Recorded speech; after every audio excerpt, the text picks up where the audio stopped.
Hello မင်္ဂလာပါကျွန်တော်တို့ရဲ့ဒီ Forex for Financial Freedom series ကနေကြိုဆိုပါရစေအဲ့တော့ဒီ series မှာတော့ကျွန်တော်က Forex trading ကိုကျွန်တော်ရဲ့ဒီ Telegram channel မှာ free ကျွန်တော်စာရင်းနဲ့ knowledge share လုပ်ထားပေးရရှိရယ်တင်ထားပေးရရှိရယ်ပေါ့နော်ဆိုတော့ဒါတွေကိုကျွန်တော် series တစ်ခုအနေနဲ့ video ပြန်ပြီးတော့ record လုပ်ပြီးတော့အားလုံးကိုအခမဲ့ free လေ့လာလို့ရအောင်ကျွန်တော် video record တွေပြန်လုပ်ပေးတဲ့အစီအစဉ်ဖြစ်ပါတယ်အဲ့တော့ဒီ series မှာတော့ကျွန်တော်စဉ်းစားထားတော့ဒီ Forex အကြောင်းကိုအစအနေဆုံးပေါ့နော်ကျွန်တော်တို့ဒီ knowledge ဘိုင်းမှာလေ့လာလို့ရသမျှဟာအကုန်လုံးကို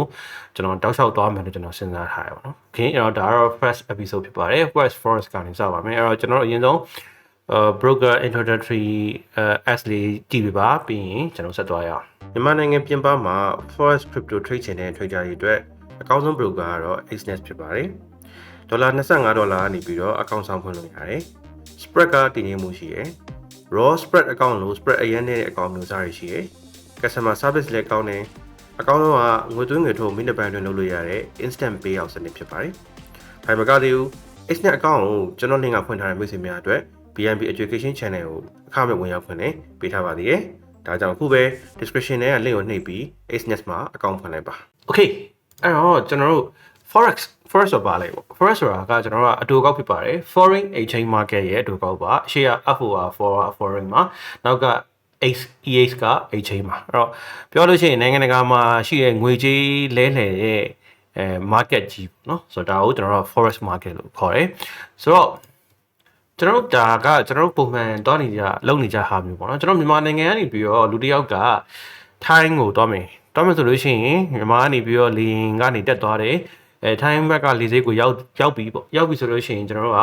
မြန်မာချက်ကနေပြီးတော့ထိုင်းဘက်ကိုလဲမှာကျွန်တော်တို့တေဝိုင်းမြန်မာချက်ကိုထိုင်းဘက်တည်လဲမှာကျွန်တော်တို့ထိုင်းမှာဝတ်ဆန်တုံးလို့ရအဲ့လိုပဲထိုင်းမှာလဲပတ်ပြီးတွာလာဆောက်တော့ပြီးပြန်လဲအချိန်ကြာလို့ရှိရင်မြန်မာနိုင်ငံပြန်ရောက်ရင်မြန်မာချက်ကိုပြန်လဲရမယ်ထိုင်းဘက်တွေကိုအကုန်လုံးအဲ့တော့အဲ့ဒါမှပဲကျွန်တော်တို့ကတုံးလို့ရဆိုတော့ဒီဖြစ်စဉ်မှာကျွန်တော်မြန်မာချက်ကနေထိုင်းဘက်ကိုပြောင်းတာထိုင်းဘက်ကနေမြန်မာချက်ကိုပြန်ပြောင်းတာဒါဒီတကယ်တော့ foreign exchange market ထဲမှာမိတ်ဆွေဝင်ပြီးတော့မှ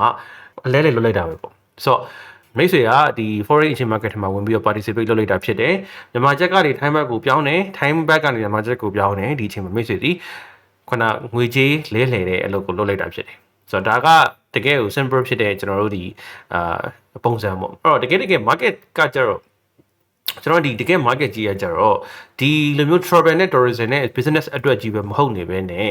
ဒီ travel tourism international trade ဒါအပြင်မှာ profit အနေနဲ့ကျွန်တော်တို့ဒီငွေရဖို့အတွက်ကိုအမြတ်ရဖို့အတွက်ကို trade နေတဲ့ volume ပမာဏကအများကြီးပိုများတာကိုတွေ့ရတယ်ဆိုတော့ခီးသွားလို့လဲတာတို့နောက်အလုပ်လုပ်ဖို့လဲတာတို့ဒါတွေအပြင်ဟိုပတ်စံရှာဖို့လဲနေတဲ့ဟာကပမာဏပိုပြီးတော့များတယ် total ပြောမှဆိုလို့ရှိရင်တစ်နေ့ကို $6.6 trillion ပို့လောက် trade ဖြစ်နေ$6.6 trillion per day เนาะဆိုတော့တော်တော်လေးများတယ်တော်တော်ကြီးတဲ့ market ဖြစ်တယ်ဆိုတော့သူက24နာရီလုံးလည်ပတ်တယ်တပတ်မှာ9ရက်ပေါ့ Monday to Friday စနေနေ့ပိတ်ပါတယ်အဲ့တော့ Monday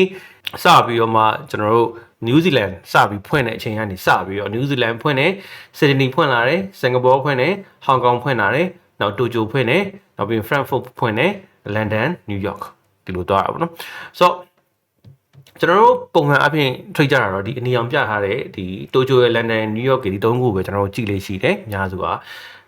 တကယ် trade တွေဝင်တာတော့ London နဲ့ New York ထဲမှာပဲဝင်လေးရှိကြတယ်ဒီ Tokyo ကတော့ reference အနေနဲ့ပဲကြည့်တာပေါ့နော်ကျန်တဲ့အချိန်တွေကိုတော့အဲ့လောက်ကြီးကျွန်တော် trade လေးမရှိဘူးเนาะ okay အဲ့တော့ဒါကကျွန်တော်တို့ပုံမှန်သွားတဲ့ပုံအဲ့တော့ဒါမျိုးNew Zealand စပြီးတော့ဖွင့်နေကျွန်တော်တို့ဒီ Monday New Zealand စဖွင့်တဲ့ချိန်ကနေစပြီးတော့ Friday New York ပိတ်တဲ့အချိန်ထိကိုဒီ market ကလဲပတ်နေ okay so ကျွန်တော်ငွေကြေးတစ်ခုကိုကျွန်တော်တို့ကဝယ်လိုက်တယ်ပေါ့ buying currency အဲ့တော့ဆိုတော့ကျွန်တော် US dollar ကိုကျွန်တော်တို့ဝယ်လိုက်နေဆိုတာကျွန်တော်က US ရဲ့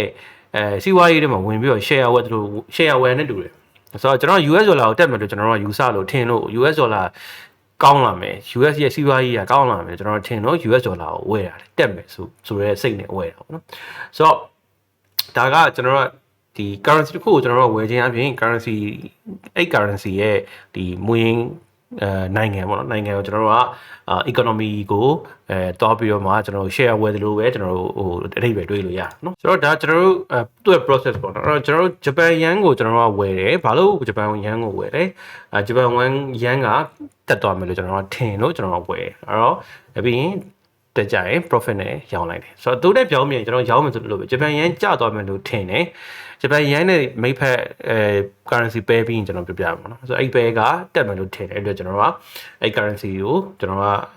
ဝယ်ဂျပန်ယန်ကိုရောင်းတော့အဲ့တော့သူကတကယ်ကျသွားရင်ကျွန်တော်မြတ်ဒါပဲပေါ့ဆိုတော့ဒါကျွန်တော်တို့ trade လုပ်တဲ့ process ပေါ့နော်အဲ့တော့ကျွန်တော် major အပြင်ကျွန်တော်တို့ဒီ currency ကိုကြည့်မယ်ဆိုလို့ရှိရင်ကျွန်တော်တို့စုစုပေါင်း10မျိုးရှိတယ် major currency 10မျိုးရှိတယ်ရှေ့အနောက်ဘက်မှာဆိုရင်ကျွန်တော်တို့က Canadian dollar ရှိရယ် US dollar ရှိရယ် US dollar တော့ main ပေါ့နော်ဆိုတော့ US dollar ရှိရယ်နောက်အလဲမှာဆိုရင်ကျွန်တော်တို့ဒီ Great Britain pound ကျွန်တော် GBP ရှိရယ်ပြီးရင် euro ရှိမယ်ပြီးရင် Swiss franc ငွေရှိမယ်ဒီသုံးခုရှိရယ်နောက်အရှေ့မှာဆိုရင်ဂျပန်ယန်ရှိမယ် Australian dollar ရှိမယ် New Zealand dollar ရှိမယ်ဆိုတော့စုစုပေါင်း10ခုရှိတယ်ဒါကျွန်တော်တို့ trade နေကြ major currency တွေပေါ့ဆိုတော့အဲ့10ခုအချင်းချင်း pair ပြီးတော့ကျွန်တော် currency pair လို့ကျွန်တော်ခေါ်တာပေါ့နော် okay so ခုနကကျွန်တော်ပြော currency pairs ပေါ့အဲ့တော့မူရင်း currency တွေဒါတွေ euro GBP US dollar Canadian New Zealand or AU or Australian dollar Japan yen နဲ့ Swiss franc ရှိမယ်ဆိုတော့ဒီဟာတွေအကုန်လုံးကိုသူ့ဟာသူ pair ပြလိုက်တဲ့အခါကျဒီလိုတွေ pair တွေဖြစ်လာအဲ့တော့ euro နဲ့ USD ကြား pair ဆိုတော့ euro USD ပြီးရင် GBP USD အဲ့တော့ USD JPY CAD JPY အဲ့လိုမျိုးလေးပေါ့ pair တွေဖြစ်တာအဲ့တော့ဒီချင်းချင်းတို့ချင်းချင်း pair လိုက်လို့ရှိရင်ဒီလိုတွေ pair တွေရအဲ့တော့ currency ရဲ့ pair နဲ့ပဲကျွန်တော်တို့ကအယောင်းဝင်လောက်ကြတာဘာလို့လဲဆိုတော့စဉ်းစားကြည့်လို့ရှိရင်ကျွန်တော်မြန်မာကျပ်ကိုလဲမယ်ဟုတ်ပြီဘယ်ကိုလဲချင်တာလဲ time bet ကိုလဲချင်တာဒါဆိုရင် THB MMK pair လို့ဖြစ်သွားတယ်အဲ့တော့ pair နဲ့မှပဲကျွန်တော်ဘယ်ကိုလဲမယ်လဲဆိုတာသိမှာလေမဟုတ်ဘူးမြန်မာကျပ်ကိုလဲချင်တယ်ဟုတ်ပြီဘာကိုလဲချင်တာလဲဆိုတော့မသိဘူးဆိုဘယ်လိုမှလဲလို့မရအဲ့လိုဟို pair ဖြစ်နော် pair နဲ့တော့အဲ့တော့ဒီမှာကျွန်တော်တို့ဘူးသားအနေနဲ့ပြောမယ်ဆိုလို့ရှိရင်ဘူးသားမှုပေါ့နော်ဒါတိရမယ့်ကိစ္စပေါ့အဲ့တော့ဒီအရှိဟာကျွန်တော် euro တို့ GBP ပိုင်းညာအကုန်လုံးဒီတန်ဖိုးပို့ပြီးတော့အနောက်ကပဲထည့်ပို့ပြီးတော့အနောက်က currency တဲ့ပို့ပြီးတန်ဖိုးများတယ်။ euro USD မှာဆိုလို့ရှိရင် change အနေနဲ့ပြီးခဲ့တဲ့နှစ်ထဲမှာ euro က USD အောက်ကိုကျသွားခဲ့ဘူးတယ်။ဒါပေမဲ့စစ်ပွဲကြောင့်ကျတာပေါ့နော်။ပုံမှန်အဖြစ်ဆိုလို့ရှိရင်1 euro ဒီအမြဲတမ်းပို့ပြီးတော့များလိမ့်ရှိ။ဆိုတော့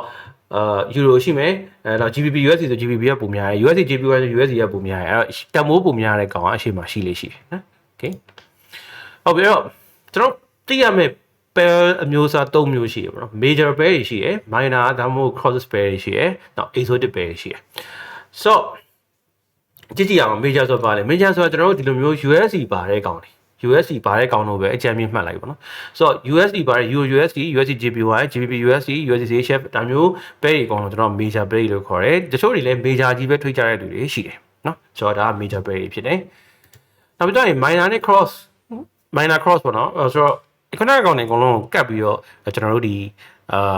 ချိတ်ထားတာဥပမာ euro ဆိုရင် euro JPY GBP JPY CHF JPY အဲ့လိုမျိုးသူတို့ချိတ်ထားတဲ့ကောင်တွေ GBP နဲ့ချိတ်တဲ့ကောင်တွေAUD နဲ့ချိတ်တဲ့ကောင်တွေအဲ့လိုမျိုးကျွန်တော်တို့ဒီ cross like ချိတ်ထားတဲ့ကောင်နော်အဲ့တော့ USD မပါဘဲနဲ့ခုန currency major 10မျိုးထဲမှာ USD မပါဘဲနဲ့ကျန်တဲ့9မျိုးအချင်းချင်း like cross ထားအဲ့ဒါအကုန်လုံးကျွန်တော်တို့ minor cross လို့ကျွန်တော်တို့ကခေါ်လို့ရတယ်နော် exotic ကကျတော့ကျွန်တော်တို့ကဟိုတိတ်ထွေးလေးမရှိဘူးဒီကောင်တွေကိုကျတော့ဟိုဒီကောင်တွေကျတော့အဓိကပါလဲဆိုလို့ရှိရင်အရင် economy မခိုင်မာတဲ့နိုင်ငံတွေနဲ့ကျွန်တော်တို့ဟိုတွားတဲ့ဟာမျိုးခုနက time bet နဲ့ MMK ဖြစ်တဲ့ THB MMK ပဲဆိုရင်ဒါ exotic ပဲပေါ့နော်ဆိုတော့ဒီမှာဆို USD ပါတယ် USD SGD လို့ကောင်မျိုးဆိုရင်တော့ဒါ exotic ပဲ Singaporean dollar ဒါပေမဲ့ trade လို့တော့ရတယ်အဲ့ကောင်ကလေဒါပေမဲ့နည်းနည်းတော့ပြောလို့ရှိရင်ခုနက major currency လောက်မခိုင်ပါဘူးပေါ့နော်နောက်လိုမျိုးကျွန်တော်တို့မှာ Hong Kong dollar ရှိမယ် Saudi Arabia ရှိမယ်တော့ Thai baht ရှိမယ် Mexico ရှိမယ် Russia ruble ရှိမယ်ဆိုတော့ဒါတွေအကုန်လုံးကဒါ exotic ပဲအဲ့တော့ပုံမှန်ပဲ exotic တွေကျွန်တော်တိတ်ထွေးလို့မရှိဘူးအဲ့တော့ကျွန်တော်ကဟိုမခိုင်ပါဘူးလို့ဟိုလှုပ်ခက်အများများလို့ထည့်တာပေါ့နော်ဆိုတော့ပုံမှန်အဖြစ် major ရဲ့ cross တွေကိုပဲထွေးလေးရှိကြပါတယ် okay ဟုတ်ပြီအဲ့တော့ဒါလေးကဒီပုံထဲမှာကျွန်တော်ရှင်းပြမှာနည်းနည်းများမယ်အဲ့တော့ခုနကpair တစ်ခုမှာ Euro USD ဆိုတဲ့ pair မှာအရှိရ currency ကျွန်တော် base currency လို့ခေါ်တယ် base currency အနောက်က currency ကိုဒီမှာတော့ counter currency လို့သူရေးထားတယ် counter လို့လည်းခေါ်တယ်နောက်တစ်ခုကကျွန်တော်တို့အသုံးများတာတော့ code currency လို့ခေါ်တယ် QUOD code currency ကိုဆိုတော့ base နဲ့ code နဲ့နှစ်ခုကိုသူကအဲ့လိုတွဲရေးတယ်ဥပမာရှေ့က base Euro နောက်က code က USD okay ပြီးရင်ဈေးနှုန်းကပုံမှန်ဖြစ်2မျိုးရှိနေနေရှိတယ်မိတ်ဆွေတို့ဘန်အောင်သွားလိုက်မယ်ဆိုလို့ရှိရင် we buy we sell ဆိုပြီးနှစ်ခုတွေ့လိမ့်မယ် we buy ကသူတို့ဘန်ကကျွန်တော်တို့ရှီကနေပြီးဒေါ်လာကိုဝယ်မယ်ဆိုရင်ဝယ်မယ်စီ we sell ကသူတို့စီကနေကျွန်တော်တို့ကပြန်ပြီးတော့ဝယ်ရမယ်ကျွန်တော်တို့ရောင်းမယ်ဆိုရင်ရောင်းမယ်စီအဲ့ဒီကြားထဲမှာအဟရှိဆိုအဲ့ဒါကို spread လို့ခေါ်တာအဲ့အဟကိုသူတို့ကစားတာဥပမာသူတို့ဝယ်ရင်တစ်စေးသူတို့ရောင်းရင်တစ်စေးဖြစ်တဲ့အတွက်သူတို့ကအကြားထဲမှာအမြဲတမ်းကျန်ဆိုတော့အဲ့လိုပဲဒီမှာလဲလို့ပဲဆိုတော့ရှေ့က price ကကျွန်တော်တို့ bid price เนาะကျွန်တော်တို့သူတို့ဝယ်မယ်ဆိုရင်ကျွန်တော်တို့ကသူ့ကိုဒီဈေးနဲ့ရောင်းရမယ်အဲ့တော့သူတို့စီကနေကျွန်တော်တို့ပြောမယ်ဆိုလို့ရှိရင် S price နဲ့ကျွန်တော်တို့ကပြန်ပြီးဝယ်ရမယ်အဲ့တော့1.1051နဲ့ကျွန်တော်တို့ကသူတို့ရောင်းရမယ်ကျွန်တော်တို့ပြန်ဝယ်ရင်1.1053နဲ့ဝယ်ရဖြစ်တယ်ကျွန်တော်တို့က0.0002ကျွန်တော်တို့ဒီရှုံးနေပေါ့အဲ့ဒါကိုကျွန်တော်တို့က2 bit လို့ခေါ်တယ်အဲ့တော့ bit ဆိုတဲ့စကားလုံးကဒီမှာ euro နဲ့ USD မှာဆိုရင်ဟိုမှာ1.1051ဆိုရင်အဲ့နောက်ဆုံးက1ဒီ bit ဖြစ်တယ်နော်1 bit ဒီမှာ53ဆိုရင်နောက်ဆုံး3ဒီ1 bit ဖြစ်တယ်sorry bit ဖြစ်တယ်ဒါဆိုရင်1နဲ့3နဲ့ကြားမှာ2กว่าရယ်ဆိုတော့2 bit กว่า spread က2 bit 2 bit กว่าရယ်လို့ကျွန်တော်ပြောလို့ရတယ်နော်အဲ့ဒီနောက်မှာသူက point ဆိုပြီးတစ်ခုဟို pip လို့လည်းခေါ်တယ် point လို့လည်းခေါ်တယ်တစ်ခုရှိတယ်9လုံးမြောက်ကိုတိတ်ပြီးတော့ဟိုအရင်မကြည့်ကြအောင်ဒါပေမဲ့ TradingView လို့ပြောမှာဆိုရင်တော့9လုံးမြောက်ပါပါနေတွေ့တယ်အဲ့တော့ကျွမ်းကျင်အနေနဲ့ကျွန်တော်တို့ဒီ euro USD တွေပါတယ်အကုန်လုံးက4လုံးဒီ point တသမရဲ့နောက်မှာ3ခဏ4လုံးရှိတယ်နောက်ဆုံး4လုံးမြောက်နောက်ဆုံးတော့မဟုတ်4လုံးမြောက်နေရသည်1 pip ဖြစ်တယ်ချွန်းရက်အနေနဲ့ GPY pair တွေမှာကျွန်တော်ကဥမာ140.32တို့ပါအဲ့လိုမျိုးရှိတယ်အဲ့လိုမျိုး pair မျိုးဆိုရင်တော့နှစ်လုံးမြောက်ပေါ့နော်နှစ်နေရာမြောက်တက်သမားဒီ1 bit ဖြစ်တယ်ဆိုတော့ဒါ GPY pair တွေမှာဖြစ်တယ်နော်ဆိုတော့အဲ့ဒါသတိထားဖို့ဒါမှဆိုရင်ဒီမှာ spread သူရေးပြထားတယ်နော် okay အဲ့တော့ဒါကbit price ရဲ့ app price ရဲ့နောက် bit အကြောင်းရဲ့ spread အကြောင်းရဲ့တခါတည်းကျွန်တော်ရောပြီးရှင်းလိုက်တာเนาะ base currency နဲ့ gold currency okay ဟုတ်ပြီအဲ့တော့ဒါကကျွန်တော်တို့ episode 1ဖြစ်ပါတယ်ဒီလောက်ထိသိပြီဆိုလို့ရှိရင်ကျွန်တော်တို့က knowledge တွေနည်းနည်းရသွားပြီအဲ့တော့ကျွန်တော်တို့ next episode ကြလို့ရှိရင် trade ပြီးတော့ပတ်စံရှာရဲဆိုတာဘယ်လိုမျိုးလဲဆိုတော့ကျွန်တော်ပြောပြမှာဖြစ်ပါတယ်အဲ့တော့ကျေးဇူးအများကြီးတင်ပါတယ်အဲ့တော့ account မဖွင့်ရသေးဆိုလို့ရှိရင် Exness ကနေ account ဖွင့်လို့ရပါတယ်မြန်မာနိုင်ငံအပြင်ပလို့ဆိုလို့ရှိရင် Exness ကိုကျွန်တော် recommend ပေးပါတယ်ခင်ဗျာကျေးဇူးအများကြီးတင်ပါတယ်เนาะပြန်တွေ့မယ်เนาะ